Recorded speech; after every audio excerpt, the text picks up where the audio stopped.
Hey there and welcome back. For those of you that are first-time viewers, I'm Justin Archer, aka The Posture Guy, your #1 source on pain, posture, and performance. And today we're going to be talking about something that, might be considered by some to be a little controversial. That's because it's been going on since, probably I'd say the 50s or 60s, where it really started. I can't really exactly tell you. But what I'm talking about is the rice therapy protocol still relevant today? Or, as a matter of fact, was it really ever? Or was it just something that was used so much that we all just kind of bought into?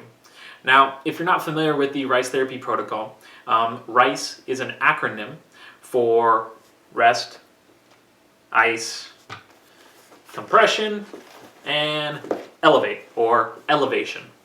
It was, like I said, it was probably started, I'd say, in the late 50s, early 60s. And it was a therapy protocol used amongst athletic trainers and coaches and things like that for injured athletes. Let's say a football player rolled his ankle. They'd say, "Coach, what do I do?" Or "Trainer, what do I do?" And they'd say, use RICE, not the grains, but the therapy protocol. Rest it, ice it, compress it, elevate it. And like I said, that is still actually being used if you've recently been in any type of exercise therapy, physical therapy that you've been prescribed to go to. They still recommend that. And I myself used to recommend that when I first kind of got started. I was like, yeah, that makes sense. And I tried on myself and I go, that feels better. But as the years have gone on and I've kind of tried some other stuff with myself, with other people, done a little bit more thorough research, I've started to find that RICE therapy protocol just really doesn't hold up. It doesn't make the sense that I used to make it think because, like I said, over the years I've just learned more. So I wanted to kind of break it down for you, one at a time. The rest, the ice, the therapy. I'm sorry, the rest, the ice, the compression, and the elevation. See which of any of them makes sense, and which of them don't. Okay. So the first one is rest. Does resting injured tissue, whether it be muscle, tendons, ligaments, bones, whatever, make sense? I would say yes, but to a point. And I believe more in active rest than rest. So if you just hurt something, I'm talking within minutes or hours ago, maybe you take a couple hours or even a day or two to, maybe the pain on a scale from 1 to 10 is a 12. And I understand you can't really do anything until it gets maybe under 10 before you can move it around or do any type of therapy to start trying to heal it. So then by all means, maybe some bed rest is called for. But as soon as you can, you want to start moving it, doing some type of therapy, whether it be posture alignment therapy, physical therapy, yoga, Pilates, Rolfing, some self-myofascial release, whatever you can do to start mobilizing it without it actually exacerbating the symptom. Okay, we definitely don't want to make it worse. So again, I would switch that rest to more active rest. Okay, you don't want to just lay still and just sit in bed all day waiting for it to heal, because there's tons of studies that show that then the structure, again, whether it's a muscle, tendon, ligament, bone, won't heal properly. The bone won't heal straight. The muscle, you'll get some scar tissue or a little scar ball. You'll lose flexibility, range of motion, functionality. So again, only rest, I'm talking bed rest, the smallest amount possible until you can start moving that part of your body again. Okay? So that's the rest part. The ice, does icing something make sense? Well, first I was asking people, well, why are you icing it? And most people say, to fight the inflammation. And my question to that is, well, why would you want to do that? And it kind of, takes people back. And because a lot of people don't understand how the body heals itself. It basically has 3 phases. The first is the inflammatory response phase. The second is the recovery phase. And the third is the remodeling phase, where it actually builds whatever injured structure up to make it stronger so that it's less likely to be injured again.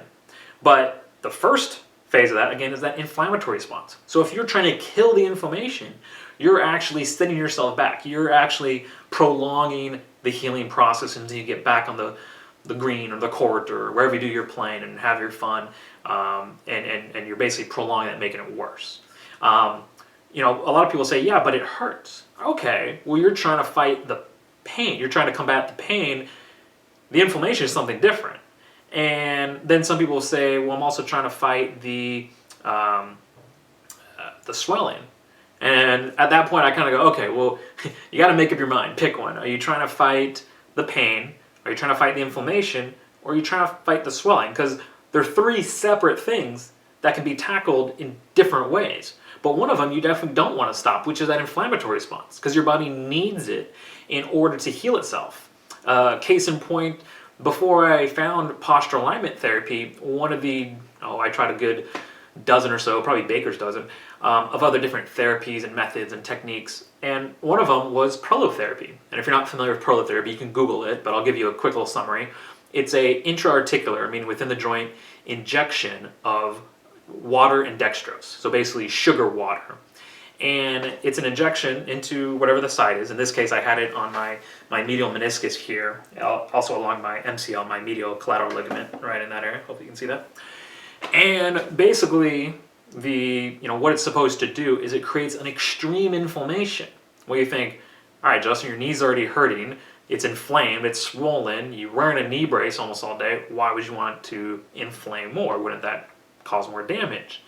Well, the way they do the injections, it creates an extreme inflammation in specific points because your body's always trying to heal itself, whether it's from yesterday's workout or maybe a fall you had, or maybe you're getting over a cold or whatever, but it's doing it globally. It's doing a little bit here, a little bit here, a little bit here, here, here. So by using those injections of sugar water, essentially, your body goes, oh, we're going to focus on this one specific area. And what it does is it sends all these white blood cells to that area, in this case, my knee. And those white blood cells start to create fibro and chondroblast. And those fibro and chondroblasts start to resynthesize collagen to help heal my knee. And I have to say, when I first heard about all this, I was like, again, I was of the belief that we're trying to fight inflammation. Why would we go in there and create more inflammation? But after the doctor kind of describe why it is, and he actually had a whole book and everything I read, I was like, all right, that makes sense. And I actually went through the therapy, and it actually did help. It was actually the one therapy that I tried right before posture alignment therapy, and I'm glad I did it kind of in that order, because I think prolotherapy without posture alignment therapy is kind of useless, or at the best is short term, because I might have with prolotherapy helped resynthesize that damaged cartilage and collagen within my knee. But if I never fixed the position of my knee, my posture, then I can keep having prolotherapy, but the position of my knee is going to degrade that cartilage in there faster than the prolotherapy can put it back. So it's just kind of an always uphill battle. It'll be like one step forward, two steps back, one step forward, two steps back, instead of correcting the posture and then using in conjunction with that the prolotherapy. So, sorry I got off on a little tangent there, but that was, for me, when it really hit home that, we want that inflammatory response. That inflammation is a good thing. I know people don't like the pain and the swelling that go along with it.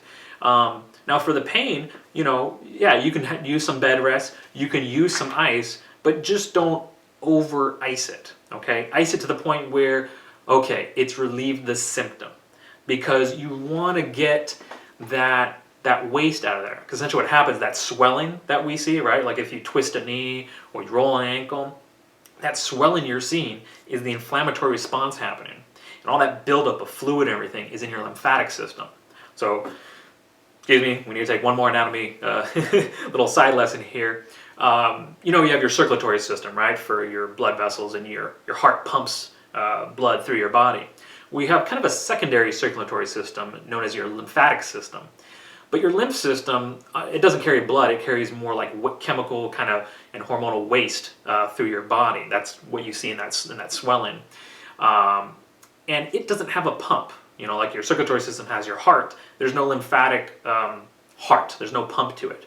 The way that it moves is through the contraction and relaxation of your muscles. So me just doing this right now is helping activate the lymphatic system in my arm and helping pump out any lymph I have in my lymph nodes throughout my arm right now. And the ice would actually hinder that. So, for example, this is my bicycle tube, so I know where it's been. So I don't recommend you use strangers, but okay. Let's say you rolled your ankle and here's your swelling. All right, well it hurts, so you add some ice to it, okay, and now it's at least numbed the pain, or it's gone from maybe a pain level of 12 down to a 7. All right, it feels better.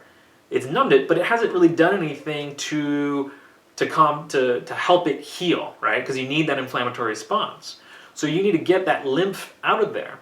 So again, that's why you want to use more active rest. Get it moving as fast as possible. Let's say you do some foot circles and point flexes, or just something to mobilize it. And then you use, we're getting to that compression part, to compress and get that lymph out of there, almost like squeezing toothpaste out of the toothpaste tube, you know? And that's basically how it works. So again, ice, whether it's in the form of ice cubes or ice pack or anything, actually hinders that and prolongs the healing process. You want to use compression to help get that swelling out. So you don't need ice to combat swelling. You can use compression. Now, compression comes in many different forms. You can actually use a bicycle tube tire, or I know Rogue Fitness has the voodoo bands to compress something. I'm just, for example, compressing my hand. But let's say it was your elbow or something like that, or your foot. You can use these or the voodoo bands to compress. There's compressive type of clothing and socks. I'm trying to think what else. Again, muscle contraction is even a form of compression. Again, when I squeeze like this, I'm compressing the muscles, which then, like the toothpaste, do you remember, is squeezing out the lymph. So that's again why, going back to the first one, active rest, not rest. You want to start moving as soon as possible, as long as that it doesn't exacerbate the problem. We don't want to create more pain, but we want to get it moving so we can move that lymph out of there.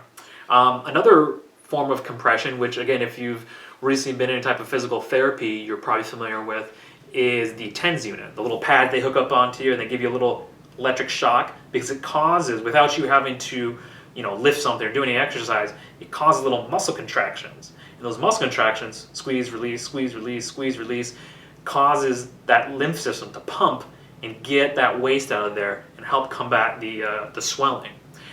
So there's TENS units out there. There's also a really good one, which I personally haven't used, but I've heard good things about, called the Mark Pro. I'll try to hook up a link down below so you can learn more about that, which is great for helping injuries, but also helping just, the regular old DOMs that we experience after tough workouts. And you're getting a lot for your money on this video. Another fun acronym, anatomy acronym or workout acronym, DOMS, is delayed onset muscle soreness. It's that really sore, kind of tight feeling you get like anywhere from, I'd say, 24 to 72 hours after working out, where you're like, oh, I can barely move. So the Mark Pro athletes use a lot, or even the TENS units. It's the same type of technology, just applied slightly differently, to help recover faster, get that lymph out of there, the lactic acid and everything, so that you can recover and you're ready for tomorrow's workout. So the compression part of the rice, I think, is definitely true. It's always been true. It's just, again, it's how it's applied. A lot of people would, wrap it up with some tape or with those, I'm trying to think what they're called, but basically like therapy tape or therapy bands. And, you can do that. But as technology's gotten better, and you got the TENS units and the Mark Pro and the voodoo bands, the elastic bands and things like that, there's a lot better ways. Like I said, in addition to all the compression clothing, there's better ways now that we can apply compression than, like I said, back on the early days when rice first got started. And last but not least is the elevation, which I think that also goes hand in hand with the rest. If you have a sprained ankle, assuming you would put some ice on it, you would elevate it to get the weight off of it. So again, I think that goes hand in hand with rest. Obviously, if something hurts, you need to take some weight off of it. By all means, elevate it, but only for the time needed, so that you can get the symptom down from, like I said, let's say 11 or 12 down to like a 7 or 8, so that you can start to move it. So don't spend too much time in bed rest and in elevation. Try to, as quickly as possible, move to active rest. Don't use ice unless you absolutely need it to kill the pain. And then to help fight the compression and get that lymph out of there, use compression bands, clothing, muscle contractions, TENS unit, Mark Pro, any of those, okay? So that's my input of what I think about, the rice therapy protocol. I would love to hear yours. Please leave them in the comment section below. But hopefully this was, educational and useful for you. By all means, bring it up next time you see your physical therapist. I'd love to hear, what they think too. And yeah, I think that's just, why we're all here, is to come together and learn. It's something that's taken me years and years. I admit I used to, recommend the rice therapy protocol, but it's definitely changed. A couple of things like the prolotherapy that were just eye-openers that kind of, blew my mind as far as going, oh my gosh, I used to think that made sense, and it really kind of doesn't if you look at the science and you look at the facts and how the body works. You need, again, I know I'm repeating myself, but you need those 3 phases. Most importantly, you need that inflammatory response. I always ask people, our bodies has evolved over, hundreds of thousands, millions of years. Do you think we're smarter than all that evolution in that, we can do away with the inflammatory response? And most people admit, they're like, no. Okay, because what they're trying to really fight is the pain and the swelling. And I go, well, you can fight the pain and the swelling without fighting the inflammation. Let the inflammatory response happen. So then the recovery phase can start, and then the remodeling phase can start. If you fight the inflammation, you're really just, again, hindering your recovery process, all right? And I know you don't want to do that. You want to get out there and, get back on the green or the courts or, whatever it is you go and play on and have fun. So again, hopefully this was very useful for you, and I look forward to seeing you inside the next video. Until then, take care, keep moving.